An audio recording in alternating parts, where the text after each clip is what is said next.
Hello academic stars, welcome back to Caltex Academy. In case you're new, my name is Julius and thank you for joining us today. On our board, we have a question on logarithms, so let's get started.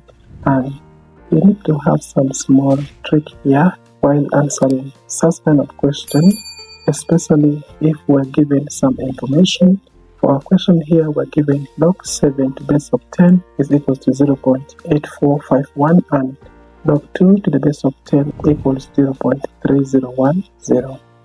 So let's write 8 in terms of 2, and we know that 8 can be written in exponent form as 2 exponent 3. So replacing it by that, we'll have here log base 10 of 2 exponent 3. So using logarithm law of power, we can drop down this exponent and multiply it by log base 10 of 2. Now here we can replace our log of 2 base 10 by this number. Therefore, we'll have here 3 and this multiplies our 0.3010. So when we multiply this, we'll have 0.9030, and that becomes the answer for the first question. So let's look at question number 2, where we have a logarithm of 64 over 49 to the base of 10. So we're going to write it in terms of 7 and 2.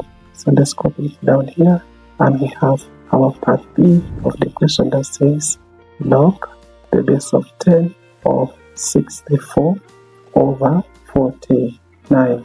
Then this can be written as using the rule of logarithm, where when you're dividing, we'll subtract, we'll have here now log the base of 10 of 64 minus log the base of 10 of 49.